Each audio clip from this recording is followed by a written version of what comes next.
여러분 안녕하십니까. 1월 29일 월요일 넘치는 우리 교회 매일 묵상 시작하도록 하겠습니다. 오늘 본문 말씀은 신명기 14장 22절부터 29절까지 말씀입니다. 어제 주일 잘 지내셨죠? 여기서 이렇게 또 주일을 제가 설교를 했을 건데 분명히 주일 잘 지내셨나고 하니까 좀 어색하긴 하지만 그래도 시간을 잘 계산해서 이야기를 드리는 거니까 기쁘게 받아주시면 좋겠습니다. 저희는 오늘 이제 라이시랑을 떠나서 카트만두로 넘어갑니다. 카트만두에 가서 이제 카트만두에 있는 그 백선생님 서바나국 거리에서 사역하고요. 또 저희랑 그 아주 좋은 학교 한 군데가 컨택이 돼가지고 그 학교에 가서 아침부터 오후까지 학교 끝나는 날 온전히 하루를 다 아이들 수업도 같이 하고 뭐 공연도 하고 운동회도 하고 이렇게 하게 될 기회를 얻었습니다. 그래서 제가 그곳에 가서 사역하는 것들도 준비 좀 해야 되고 이런 일들이 지금 있게 됐습니다. 오늘 아침 5시 반에 일어나서 아침에 씻고 지금 그 팀원들은 큐티를 하고 또 나눔을 하고 있습니다. 아직 해가 다 뜨지 않았고 이제 막 해가 뜰락말락 하고 있는 요때 이렇게 매일 묵상을 촬영하게 돼서 또 나름대로 또 운치가 있고 좋다라는 생각도 한번 해 봅니다. 오늘 이 말씀에는 11조에 관한 이야기입니다. 두 종류의 11조를 이야기를 하고 있는데요. 먼저 22절 말씀에 보면 매년 토지 소산에 11조를 드리는 것, 이걸 이야기하고 있고요. 또 28절에 보면 매 3년 끝에 그의 소산의 10분의 1을 다 내어 내 성읍에 저축하여, 이렇게 얘기하면서 3년에 한 번 드리는 11조를 이야기를 하고 있습니다. 이게 이제 어떤 의미를 갖느냐가 중요합니다. 11조 얘기가 나오면 되게 민감하기 때문에 이 참 좀 말씀드리기가 어려운 부분도 사실 없진 않지만 그럼에도 불구하고 또 가르쳐야 하고 해야 하는 것이기 때문에 말씀을 드리려고 합니다. 이 헌금에 대한 전체적이고 자세한 얘기들은 나중에 한번 설교를 통해서 하긴 할 건데요.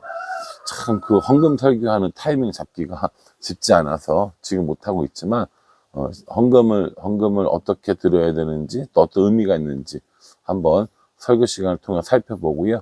오늘 신명기에 나온 11조의 의미에 대해서 살펴보고자 합니다. 먼저 이 매년 하는 11조의 이 의미는 어떤 것이냐면요. 몇 절에 보시면 되냐면 23절 한번 보십시오. 내 하나님 여호와 앞 곧 여호와께서 그의 이름을 두시려고 택하신 곳에서 내 곡식과 포도주와 기름의 11조를 먹으며 또 내 소와 양의 처음 난 것을 먹고 내 하나님 여호와 경외하기를 항상 배울 것이니라 라고 이렇게 말씀하고 있습니다. 그러니까 이 11조를 드리는 목적이 뭐라고 얘기하냐면 여호와 하나님 경외하기를 배우기 위함이다 라고 이야기합니다. 그러니까 11조가 뭡니까? 내 소득의 10분의 1을 드리는 거거든요. 그러니까 그해 소득의 10분의 1을 하나님께 드리면서 그 11조를 떼고 나머지 것들을 먹고 마시면서 뭐합니까? 하나님께서 우리를 얼마나 축복해 주셨는지, 하나님께서 우리에게 얼마나 큰 은혜를 주셨는지에 대한 감사와 경외의 마음으로 살아갈 것을 말씀하고 있는 것입니다. 그리고 또 그 뒤에는요, 너무 멀어서 성전에 혹은 성막에 갈 수 없을 경우가 생길 때는 그때는 그걸 돈으로 바꿔서 재물을 사거나 그렇게 할 것을 이야기해 주고 계십니다. 이건요, 그걸 편하게 해 이게 아니라 누구라도 할 수 있도록 그렇게 배려해 주신 것이죠. 이게 나중에 이제 신약 시대에 가면은 이제 제사장들이 또 거기서 성전에서 일하는 사람들이 자신들의 이익을 취하는 방법으로 만들어지게 되는데, 그렇게 주신 것이 아니라 누구라도 할 수 있도록 배려해 주신 하나님의 제도였다라는 것이죠. 그래서 돈으로 바꾸는 일, 또 가서 사는 일, 그런 것들도 가능하게 해 주신 것들을 볼 수 있습니다. 결국 11조를 드리는 건 어떤 의미가 있다라는 거예요.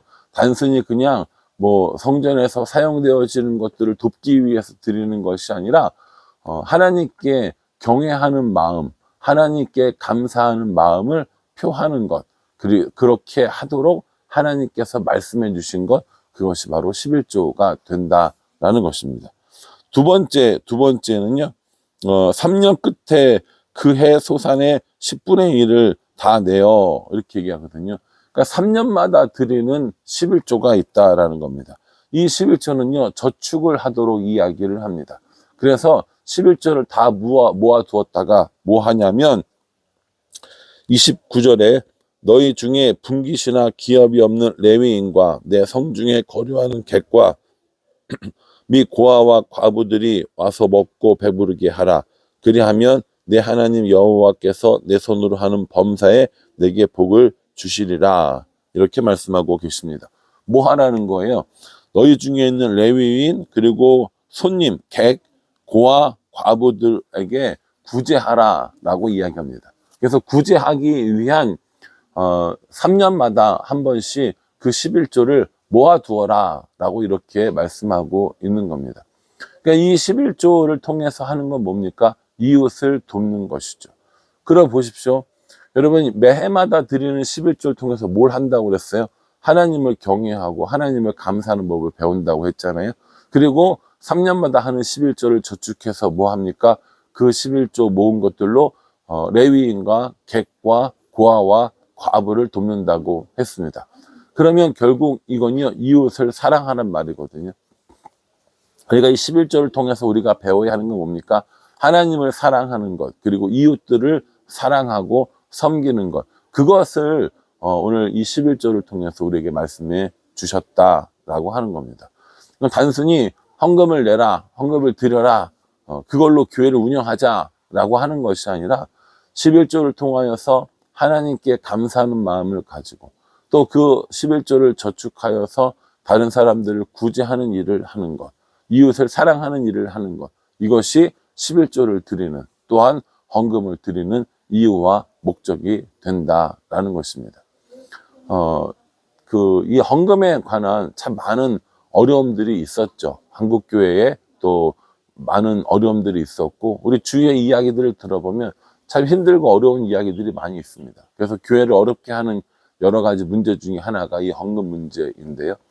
우리도 누구도 이 헌금 문제로부터 자유로울 수가 없습니다. 이제 예전에 어떤 일이 있어서, 우리 교회도 아니고 또 아주 예전 얘기인데요. 교회에 이제 평상시에 되게 잘 지내다가 교회에 분란이 났을 때 어떤 그 분이 뭐라고 얘기했냐면, 내가 이 교회에 헌금한 게 얼만데, 내가 이 교회에 돈을 얼마나 많이 냈는데 라고 이렇게 얘기를 하더라고요. 그리고 헌금을 그렇게 생각하시면 사실은 좀 하나님 기뻐하시는 일은 아니라고 생각합니다. 교회에다 헌금을 하고 교회에다 돈을 내서 내가 그만큼 돈을 냈으니까 교회에서 목소리도 그만큼 커야 된다라고 생각하시면 그건 정말 오해입니다. 저도 목사이기 때문에, 저도 사람이기 때문에 11조를 많이 내는 사람에게 아무래도 마음이 더 갈 수 있겠죠. 저는 저의 그런 연약함을 분명히 인정합니다.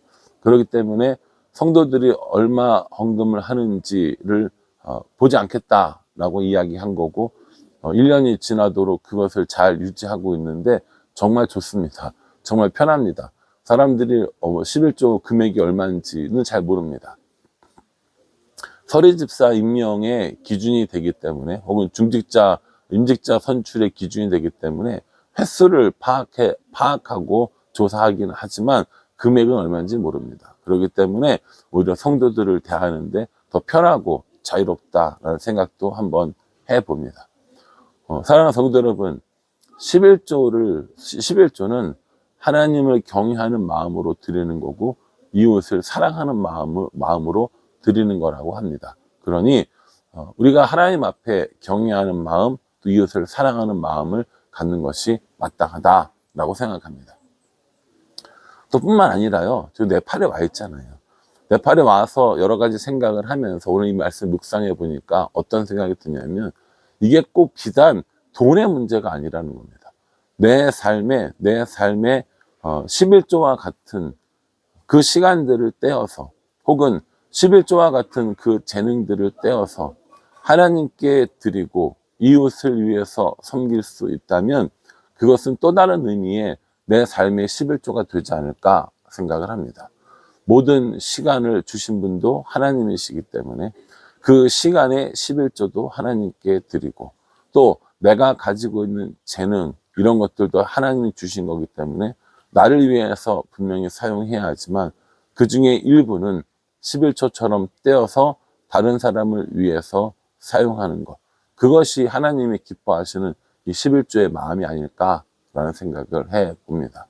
단순히 돈에만 적용시키지 말고요, 나의 이 수입에만 적용시킬 것이 아니라 내 시간과 내 재물과 내 재능과 나의 모든 삶의 11조를 나는 하나님께 드리고 있는지 한번 점검해 보면 어떨까라는 생각을 해 보았습니다.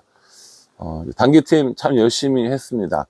몸이 아픈 사람들이 있지만 그래도 또 최선을 다해서 열심히 하고 있는 모습들을 보여주고 있습니다. 아마 자신들이 가지고 있는 인생의 11조를 하나님께 드리는 시간이 아닐까라고 저 스스로를 한번 생각해 봅니다. 함께 해주는 팀원들이 너무 고맙고요. 또 함께 기도해 주시는 성도 여러분들의 마음이 잘 전달받는 것 같아서 너무 좋습니다. 조금 아프다가도 금방 회복되어지고, 좀 힘들다가도 다시 일어나서 열심히 일하는 것, 함께 기도해 주시는 모든 성도들의 덕분이 아닌가 생각을 합니다. 그러니 저도 그렇고 여러분들도 그렇고 하나님 앞에 우리들의 인생의 11조를 드리는 일이 어떤 것이 필요한지 한번 생각해 보고, 그 인생의 11조를 하나님께 드리고 우리들의 삶에 하나님을 경외하고 이웃을 사랑하는 그런 삶을 살아갈 수 있기를 주님의 이름으로 축복합니다. 기도하겠습니다. 하나님, 매해 드리는 11조를 통해서 하나님을 경외하는 법을 배우고, 또 3년에 한 번씩 드리는 11조를 통해서 이웃 사랑하는 것들을 실천하라 라고 말씀하셨습니다. 그러니 이 11조를 통해서 하나님을 사랑하고 이웃들을 사랑하는 법을 배울 수 있도록 은혜 베풀어 주시옵소서. 헌금의 문제로 넘어지거나 시험 드는 사람 없게 하여 주시고, 헌금을 통하여서 하나님의 은혜를, 하나님의 사랑을, 이웃사랑의 실천을 행하는 우리 모두가 될 수 있도록 도와주시옵소서. 하나님, 단기팀 오늘 이제 카트만두로 떠납니다. 안전하고 또 즐겁게 잘 움직일 수 있도록 은혜 베풀어 주시옵소서. 예수님의 이름으로 기도합니다. 아멘. 예, 여러분, 오늘 월요일입니다. 또 한 주간 열심히 부지런히 힘내시고요. 저는 이 네팔 에디션을 신명기 마지막 할 때까지 한번 해볼 생각입니다. 부지런히 찍어서 다시 10편 넘어갈 때는 새로운 분위기로 사무실에서 찍을 수 있도록 해볼 테니까요. 많이 함께 해주시기를 부탁을 드리겠습니다. 감사합니다.